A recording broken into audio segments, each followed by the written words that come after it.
What's going on, guys? It's the start of a new year, and the IPF have just dropped their new rule book or amendments to the current rule book.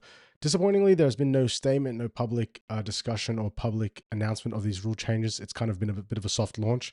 I would have loved to have seen a technical officer or somebody from the IPF make a video or at least a public statement about what the rule changes are and what the justification are of those rules.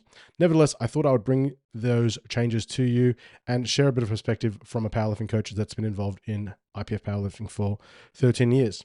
Okay, first off, we've got the technical rules here. First thing is that they use like a JPEG version of the logo in the rules. Like you can see that this is really clean and clear because it's a PDF, but then the logo is old. All right, that's not important. Let's get to some of the rules. So there's haven't been a lot of changes. The main changes that we see are some technical things.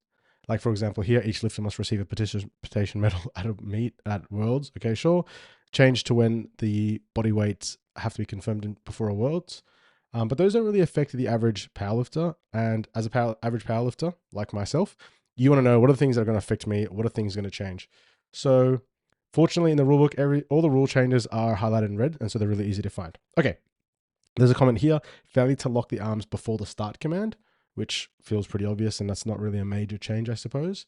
But here we get to see our first change, and there are a couple of themes of some of the changes that we're going to notice. Surprisingly, and probably for the first time in a very long time, at least that I can remember, there have been concrete changes to the execution of the lift. So the section of the rulebook that talks about how the lifts are to be executed, so this section essentially here, there are some changes. This one here is utilizing upper body thrust to initiate upward movement of the bar from the chest is not allowed. What actually is upward thrust or upper body thrust? I think we can interpret this as like the way that people are circumventing the elbow depth rule, where they really sink the bar into the chest and then they kind of jump their whole body up, or they they thoracically extend their back to throw the bar off their chest. I think that's not being allowed anymore. But yeah, wording here isn't great. I think that's what we're going for here. I think that's what they're going for. Okay, so there's that as a rule change. They've made a number of comments about long-legged soft suits and how that's going to affect or what the rules are around that. I think it's just been clarifications about wearing your knee sleeves, so you don't need to wear deadlift socks if you're wearing the long-legged soft suit, for example. There's kind of comments here about shoes must be properly fastened. And it says here laces need to be tied or Velcro straps need to be secured. So I presume that means you can have your laces loose if you would like. I think that's a minor deal. This one's a very interesting one. Athletes are permitted to receive personal assistance in the application of the knee sleeves. A number of years ago, the IPF introduced the rule that you cannot get assistance. This was as stiff knee sleeves were coming onto the market and people were wearing tighter and tighter knee sleeves. And as a way of combating this, they made a rule that knee sleeves have to be put on by the lifter themselves without any assistance. They've backflipped on that, and I wonder what the impetus was for that. And I wonder if they'll backflip again on that again in a number of years. Okay, so it's the same point here about athletes are permitted to receive assistance when putting on the knee sleeves. Here we have the RussSwole Rule. So necklaces and similar accessories must be properly secured underneath the t-shirt and should not be placed in the mouth at any time. I think this is literally the RussSwole Rule, and I want to call it that, and I think we're all going to call it that. Okay, now we get to the actual power lift and rules of performance, and this is the rulebook's kind of like awkwardly ordered, right? Because prior there was the reasons for disqualification, and then now that comes up here under the power lifts and rules of performance. A lifter shall face the front of the platform with the barbell placed horizontally across the shoulders at a height no lower than the posterior deltoid level. So this section here, I'm calling the death of the French low bar, which is that the bar cannot sit on the triceps. The bar has to be at a height no lower than the posterior deltoid. And I think like a general complaint that a lot of us as just powerlifting coaches, powerlifting IPF members, powerlifting athletes, is vagueness and difficulty interpreting or applying some of these rules. So, yeah, at a height no lower than the posterior deltoid. And then he goes on to say here, hands, thumbs, and fingers must completely grip the bar position on the rack, stands, and starting position. And there's a note here that this was crossed off. Hands and fingers has been replaced with hands, thumbs, and fingers.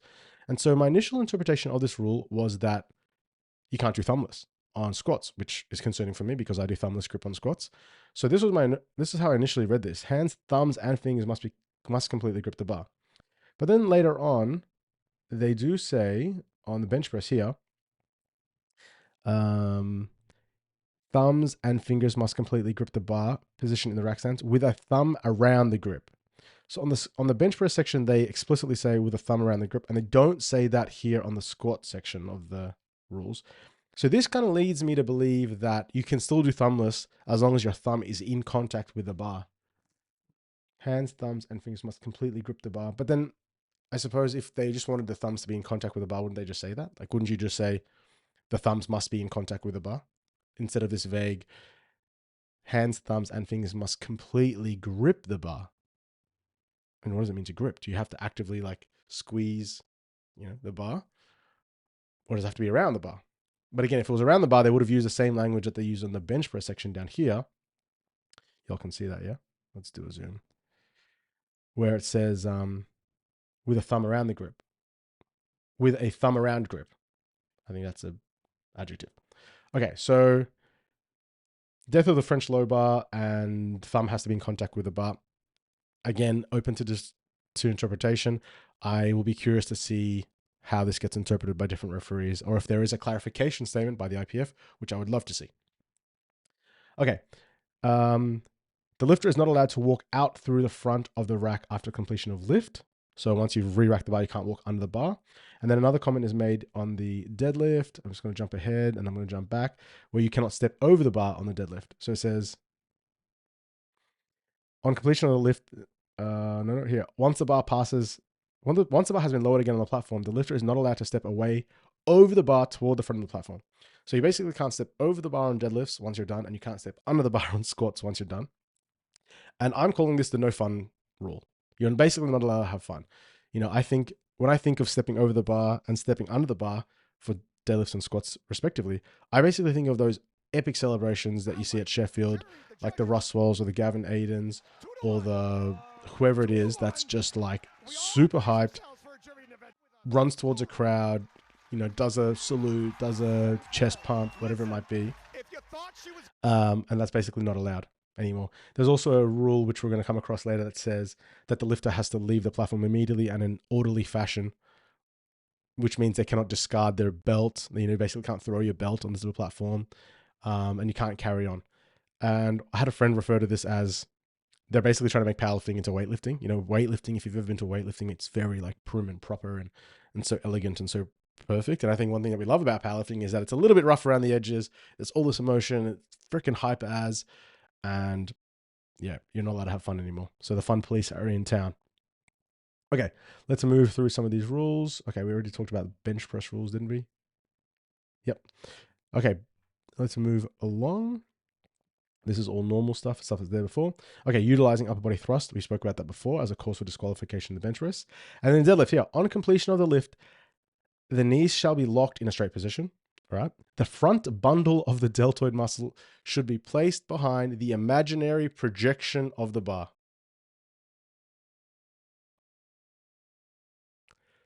See the picture. Okay, that basically means is this. I actually do. I like the picture. The picture is helpful. Schematic representation of the correct shoulders abduction in the final position of the deadlift.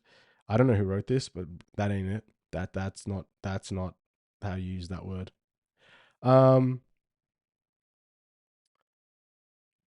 I spoke about the no fun rule. The general vibe I'm getting from a lot of these rules, like the lift, like specifically about the rules of execution or performance, is they just basically want to make things stricter. I can't help but feel that someone was watching Worlds or watching a number of series of international events and said too many white lights or too easy. And they basically, they saw people deadlifting lockouts and said, no, I need more lockout. I need more lockout. So this is basically that the front bundle of the deltoid is behind the level of the bar. That is to say that people were not locking out enough and still getting white lights. So there was referees watching deadlifts and thinking, that should be red lights. That should be red lights, but they're getting whites. And so they've made it stricter, where you actually have to get your shoulders behind the level of the bar rather than just standing up straight and erect. Not enough anymore.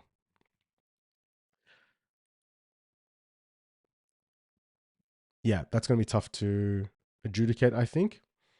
Okay, some comments here about weigh-ins and how you're able to weigh in and re-weigh in if regarding clothing. That's not a huge, doesn't have huge implications, I don't think. Let's see. I don't know if there's many more. Okay, this is just about the rest time between things. It's between disciplines. There's a little bit of variation allowed. Yeah, when there's an international, when there's a broadcast. Okay, hair needs to be tied back. I think that's kind of similar to what it has been in the past, but maybe just reworded. Lifters are expected to enter and exit the lifting area or platform in a respectful manner, refraining from discarding their belt on the floor or engaging in any conduct that may be harmful to the integrity of the sport. And this falls under the banner or the umbrella that I referred to as before as the no fun rule, or the fun police are in town, where you just can't, lifters are not going to be able to celebrate and beat their chest and run under the bar and run towards a crowd and celebrate. And yeah, I think that's just the general vibe and the general theme that I'm getting here. Okay, the jury may use instant replay. Instant replays may be used to assist the jury in determining the correctness of referee's decision. When you use the following shall apply. The instant replay shall be operated only by the jury. The jury may initiate the review upon its own discretion. The decision of the jury after instant replay shall be final. The instant replay shall not unduly delay the competition. Instant replays may only be employed at IPF calendar events or other competition. Okay. So, I mean, that's not too dissimilar to what we've had in the past. They have been able to use the technology, but I think it's just clarifying some of that. That's not so bad. A couple of changes here. Each nation may nominate a maximum of 4 referees to serve. Open shoes are not allowed. Okay, this is just about referee attire and whatnot. Some more technicalities that aren't that important. And that's it. Whole bunch of rule changes.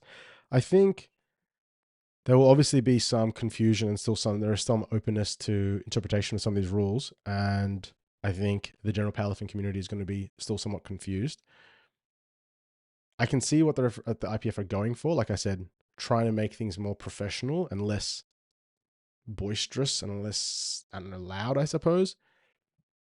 For what benefit? And is that for the benefit of the sport in general? Sorry, I just can't get over that the IPF logo is just like in 320 by 240, whatever this is.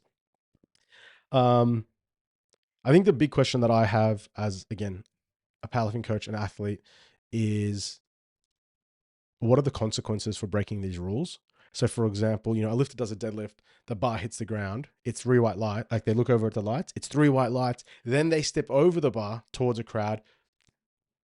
Let's go. What's the consequence? Like, the lift's already done, it's 3 white lights. Can the jury overturn that and give you red lights? Like, can you be disqualified? Is that a reason for disqualification? Well, actually, as I say that out loud, it's not in the list of reasons for disqualification, right? So if I go to this section here, which is failure cards or reasons for disqualification, it doesn't say here about stepping over the bar. So I guess that means you can't be red lighted for stepping over the bar. You can't be red lighted for throwing your belt off the platform. So what is the consequence, or what is the punishment, I suppose, for breaking some of these rules? Yeah, I think that's like one question that I've still got in the back of my mind as to how all of this will be adjudicated is, what is the, well, firstly, the first question is how things are going to be interpreted, like the French low bar thing, like how low is too low, or the thrusting of the upper body, like how much thrust is allowed. There's going to be like some interpretation and some gray zone, of course, which is going to cause frustration. And inevitably there's going to be some big lifter gets robbed of a lift. Either they get robbed of a lift or they get gifted a lift that they shouldn't have been gifted. Either way, there will be some controversy inevitably. And the other thing is, what are the consequences for breaking these rules? How do we actually enforce these rules if it's not via red lights in lifts?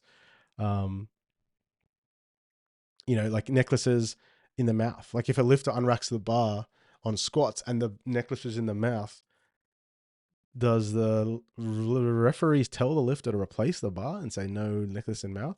Or do they just do the lift and they get a red light? I mean, again, the necklaces in the mouth isn't a reason for disqualification. So if it's not a reason for disqualification, then what's to stop the lifter from just doing it? And the referees just tell them not to do it. But then so I think there's a little bit of vagueness there. Okay. The last point is, we are like 2 or 3 weeks out from Sheffield. Sheffield is like the most fun powerlifting meet of all time. It's the biggest spectacle. It's the loudest. It's the most in your face. And the lifters that are going to Sheffield are those types of lifters, right? They are entertaining. They are top level. They're enthusiastic. SVD and Sheffield push that side of lifting, and it's clear from these changes that the IPF want to pull those things down. So I'll be curious to see how all this gets applied and what controversies will come. Thanks for watching. Yo, it's JP in post. I forgot to mention that one of the other frustrating things about this is that I kind of mentioned this earlier in the video, but that the IPF didn't make a formal statement about the rule changes. Nothing in advance. So 3 days out, 5 days out, a week out. Hey, everyone, rules are going to change.